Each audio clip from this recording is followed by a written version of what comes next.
अपना अपना क्षितिज क्या थी पिता और बेटे की कहानी। सत्यव्रत ने अपने सपनों को बेटे प्रशांत पर थोपने का प्रयास कर बाप बेटे के रिश्तों में कड़वाहट भर ली थी। बरसों बाद प्रशांत भी अपने मासूम बेटे पर अपने पिता के सपने को थोपने लगा तो सत्यव्रत तड़प उठे। प्रशांत को देखते ही प्रभावती की जान में जान आ गई। प्रशांत ने भी जैसे ही मां को देखा दौड़कर उनके गले लग गया। मां, ये कैसी हालत हो गई है तुम्हारी? प्रभावती के गले से आवाज ही ना निकली। बहुत जोर से हिचकी लेकर वो फूट फूट कर रो पड़ी। प्रशांत ने उन्हें रोकने की कोई चेष्टा नहीं की। इस रोने में प्रभावती को विशेष आनंद मिल रहा था। बरसों से इकट्ठे दुख का अंबार जैसे किसी ने धोकर बहा दिया हो।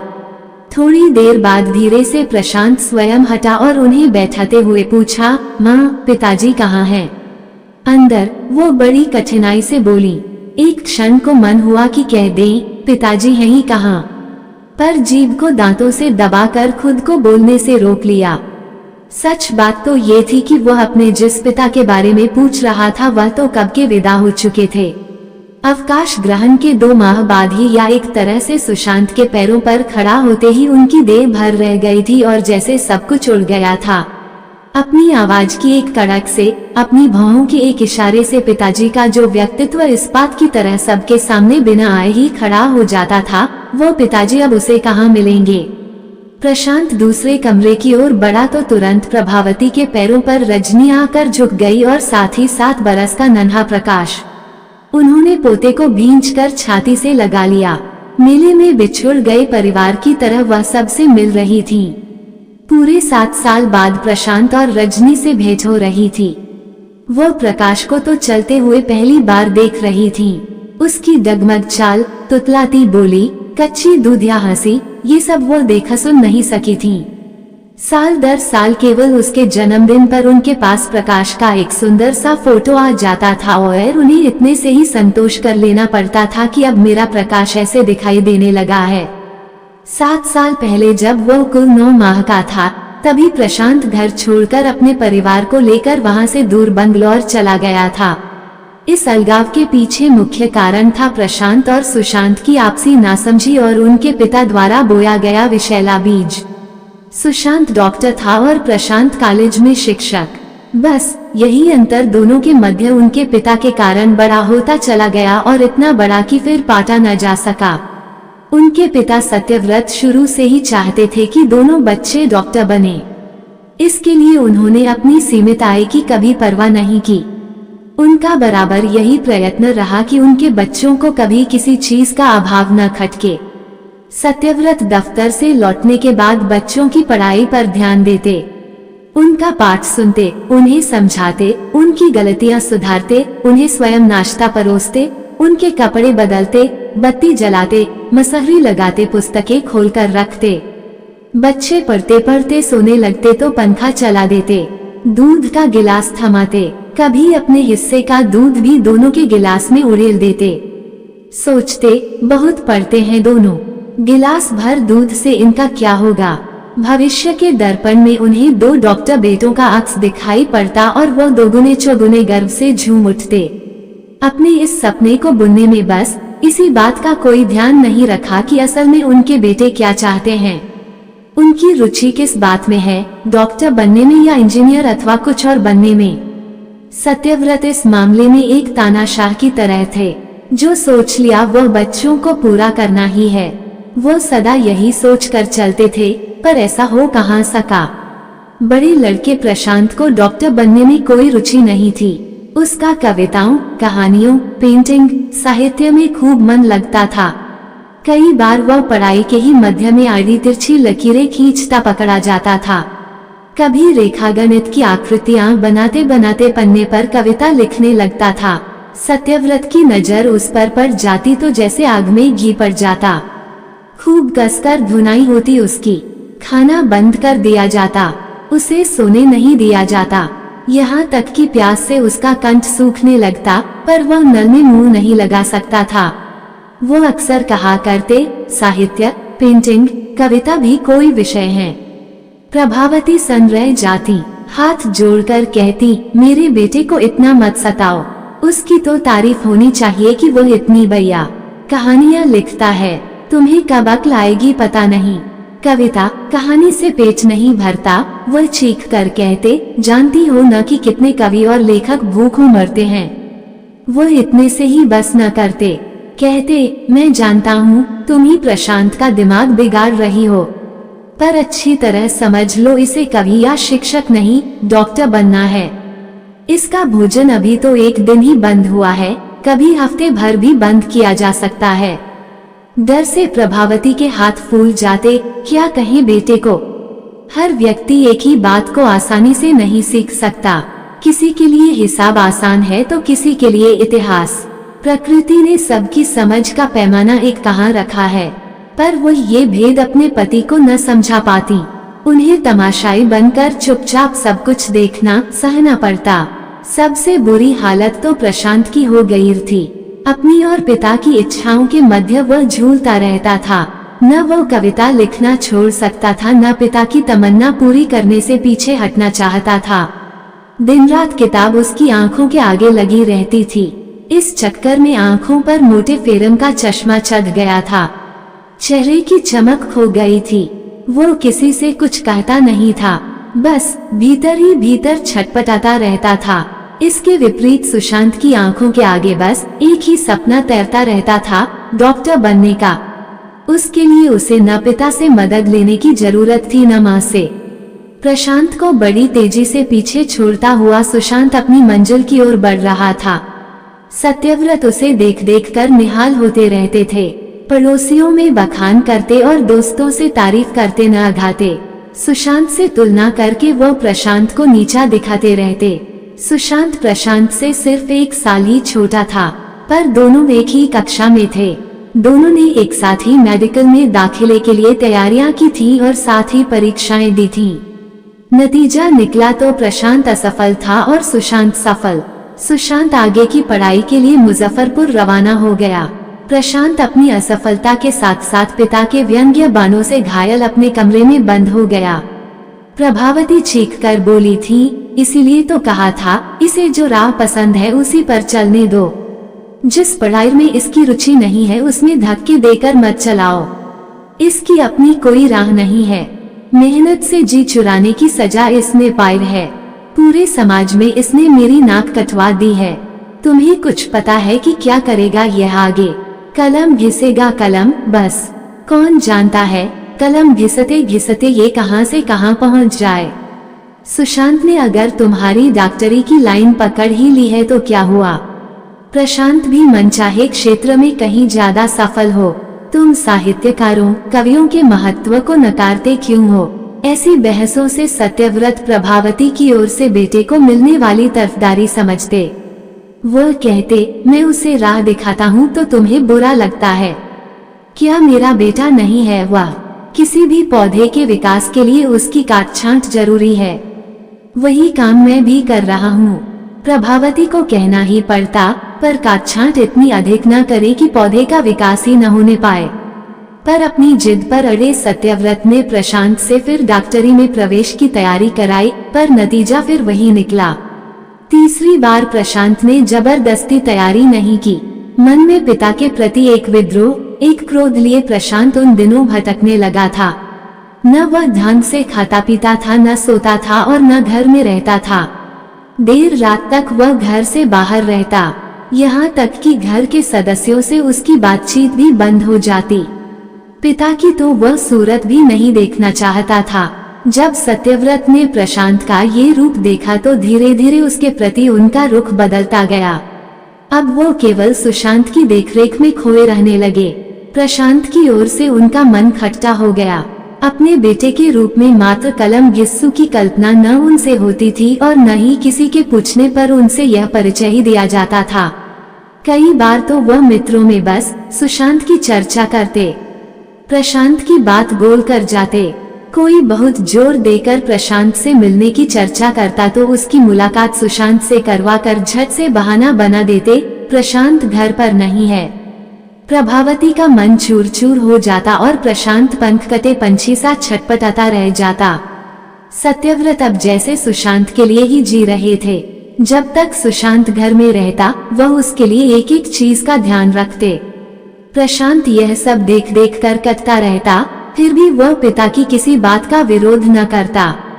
भले ही सत्यव्रत उसकी रुचि को जिद का नाम देकर अपने और पुत्र के मध्य निरर्थक विवादों को जन्म दे बैठते। ये केवल प्रभावती ही समझ सकती थी कि प्रशांत की रुचि किस चीज में है। ऐसे में वह सदा ही अपने पति को दबा कर रखती और प्रशांत के लिए वह सब करती जो सत्यव्रत सुशांत के लिए किया करते, और चाहती कि प्रशांत यही जाने कि पिता ने उसके लिए वह सब किया है। ऊंची आकांक्षाएं के बीच तनाव की कटीली दूरियां तय करते करते दिन भागते गए।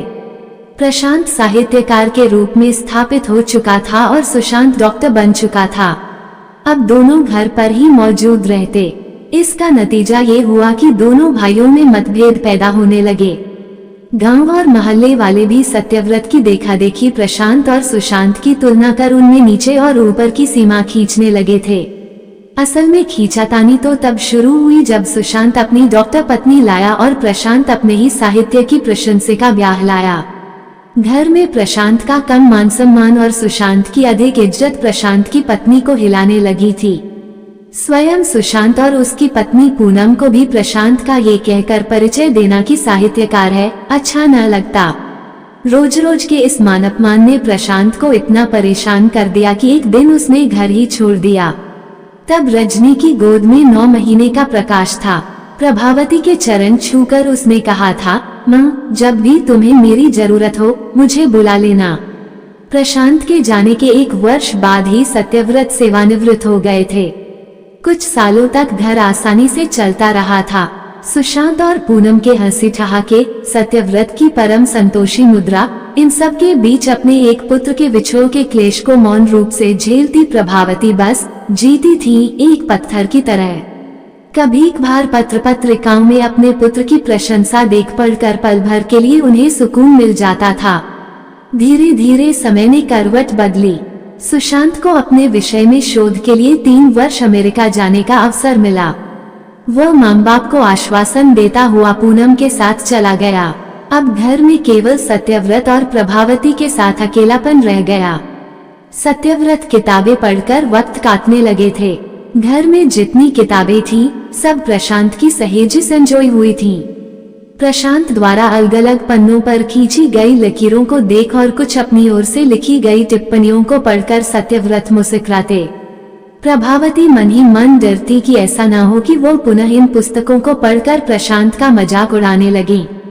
पर ऐसा नहीं हुआ। किताबों के साथ वक्त काटने के चक्कर में वो किताबों के दोस्त होते गए। दिन ही नहीं रात में भी कई कई घंटे वह आंखों पर चश्मा चढ़ाए किताबें पढ़ते रहते। कई बार वह चकित होकर कह उठते, अरे इन किताबों में तो बहुत कुछ है, मत पूछो क्या मिल रहा है इनमें मुझे। मैं तो सोचा करता था कि लोगों का वक्त बेकार करने के लिए इन पुस्तकों में केवल उलझुल बातें भरी रहती हैं। प्रभावती चकित होकर उन्हें सुनती, फिर रो पड़ती। अब कभी भी वह उससे पूछने भी लगे थे, प्रशांत की कोई रचना अब देखने को नहीं मिलती। कहीं ऐसा तो नहीं कि उसने लिखना बंद कर दिया हो। उससे कहो वो कुछ लिखे, ऐसी ही कोई शानदार चीज जैसी मैं पढ़ रहा हूँ। कभी भी तो सत्यव्रत आधी रात को पत्नी को उठाकर कहते, परसों प्रशांत की एक कहानी पढ़ी थी, एक प्रशंसा पत्र उसे अवश्य डाल देना अपनी ओर से, इससे हौसला बढ़ता है। कभी सत्यव्रत पुरानी बातें लेकर बैठ जाते, मुझसे प्रशांत जरूर नाराज रहता होगा। प्रभावती, मैंने उसे बहुत बुरा भला कहा था इस लिखने पढ़ने के कारण। अब वो खोज खोज कर प्रशांत की रचनाएं पढ़ते। प्रभावती खुश रहने लगी। देर से ही, पर सत्यव्रत प्रशांत की सड़ी गली किताबों के ढेर से प्रीत तो कर सके। कभी भी मन करता कि सत्यव्रत से पूछ ले, लिख दूं प्रशांत को, यहीं आ जाए। कितना सूना लगता है मेरा घर, बच्चों के आने से रौनक हो जाएगी। सुशांत की चिट्ठियां आती हैं तो उनसे यही लगता है कि शेर के मुंह खून लग गया है। वो उस पराये देश का गुणगान ही करता रहता है। ऐसा लगता है जैसे वो वहीं बस जाएगा, पर कह कहाँ पाती। डर लगता कि सत्यव्रत बुरा न मान जाएं, ऐसा न समझे कि वो उन्हें प्रशांत से पराजित करना चाहती है। शायद किसी दिन स्वयं ही कह दे, प्रभा, प्रशांत को बुला लो, वो भी तो हमारा बेटा है। मैंने उसे बहुत उपेक्षित किया, अब उसका प्रायश्चित करूंगा। पर सत्यव्रत खुद कभी न बोले। अंदर से कई बार वह उबलते उफनते प्रशांत से मिलने के लिए उतावले हो उठते, पर उसे बुला लेने की बात होठों पर न लाते। साल भर तो जैसे तैसे निकला, पर इसके बाद सत्यव्रत के अंदर का तनाव रोग बनकर फूट पड़ा। वो रक्तचाप के साथ साथ दमे की भी गिरफ्त में आ गए। डॉक्टरों ने उनसे बहुत अधिक न सोचने, व्यर्थ परेशान न होने की ताकीद कर दी। बार बार प्रभावती को भी हिदायतें मिली कि वह अपने पति को व्यस्त रखें और दिमागी तौर पर प्रसन्न रखें। तब प्रभावती स्वयं को रोक न पाईं। वो समझ गईं कि बुढ़ापे के इस अकेलेपन में वह प्रशांत के लिए परेशान हैं। पुत्र को देखने मिलने के लिए वह तड़प रहे हैं, पर अंदर के संकोच व पिता होने के अभिमान ने उनका मुंह सी रखा है। तब प्रभावती ने प्रशांत को सब समझाकर पत्र लिख ही दिया। पत्र मिलने में 4-5 दिन लगे होंगे और अब प्रशांत उनकी सेवा में वैसे ही उपस्थित हो गया जैसे आज से पहले कुछ हुआ ही न हो। दमे से खांसते सत्यव्रत से प्रशांत ने उनका हालचाल पूछा तो उनकी हालत देखने लायक हो गई। आंखों के दोनों कोर भीग गए, कैसे सिसकी भरकर रो पड़े। प्रशांत ने उन्हें सहारा देकर उठाया। छी पिताजी, रोते नहीं, लीजिए अपने पोते से मिलिए। सत्यव्रत ने प्रकाश को बड़ी जोर से अपनी छाती से भींचकर आंखें मूंद लीं। थोड़ी देर बाद रजनी ने उनके पैरों का स्पर्श किया तो वह स्वयं को संभालकर आंखें पोंछने लगे। कुछ मुस्कुराकर उसे आशीर्वाद दिया। प्रभावती सत्यव्रत की ओर बढ़ी और वह प्रकाश को दुलार कर पूछने लगे, कौन सी कक्षा में पढ़ते हो? प्रकाश ने हंसकर बताया, 3री में। खूब, और क्या क्या करते हो? मन लगाकर सितार बजाता हूँ। मैं बहुत अच्छा सितार वादक बनूंगा दादाजी। प्रभावती सन रह गईं, कहीं सत्यव्रत बेदक न पड़ी। अभी प्रशांत के प्रति जो थोड़ा बहुत पिघलाव शुरू हुआ है वह फिर हिम न हो जाए। ऐसा हुआ तो वो कभी प्रशांत के साथ रहना पसंद नहीं करेंगे। वो कुछ कहती उससे पहले ही प्रशांत ने थोड़ा झेप कर सफाई दी, क्या कहूँ पिताजी, बहुत चाहता हूँ कि यह पढ़ाई ज्यादा करे और शौक कम पूरे करे, पर यह मानता ही नहीं। सोचता हूँ कि इसे डॉक्टर बनाकर अपने डॉक्टर न होने की आपकी शिकायत दूर कर दूंगा। कोई बात नहीं, सत्यव्रत ने सबकी इच्छा के विपरीत प्रभावती से कहा, तुम तो अच्छा सितार बजाती हो प्रभा, तुम इसकी मदद करना। ये भी प्रशांत की तरह हमारा नाम रोशन करेगा। प्रभावती की आंखें भर आईं। प्रशांत ने चकित होकर पूछा, मगर सितार बजाने भर से यह क्या कर लेगा पिताजी? सत्यव्रत ने बहुत दृढ़ स्वर में कहा, ये सोचना तुम्हारा काम नहीं है। इसके पंख काटकर इसकी उड़ान मत रोको। प्रशांत, जो गलती कल मैं करता रहा उसे आज तुम मत दोहराओ। मन के सुर जिस प्रकार बजना चाहते हैं उन्हें उसी प्रकार बजने दो। यह मत समझो कि यह डॉक्टर इंजीनियर नहीं बन सका तो इसकी उड़ान खत्म हो गई। नहीं बेटे नहीं, ये सोचना बड़ी भूल है। मुझे अफसोस है कि मैं तुम्हारी कला को कोई विकास नहीं दे सका। अगर मैंने तुम्हारी कोई मदद की होती तो आज तुम वहाँ होते जहाँ 20 साल बाद होगे। हम अपनी इच्छा मनवाने के चक्कर में भूल जाते हैं कि जिसे ऊपर उठना होता है वह अपना क्षितिज स्वयं ही ढूंढ लेता है। तुम ही बोलो, सूरज को आकाश में कौन चढ़ाता है?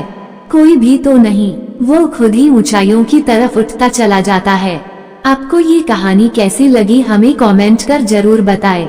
इसी तरह की अच्छी कहानियाँ आप यहाँ पर पढ़ सकते हैं। यहाँ उपस्थित शिक्षाप्रद कहानियाँ आपका मनोरंजन करने के साथ दिशा भी देंगी।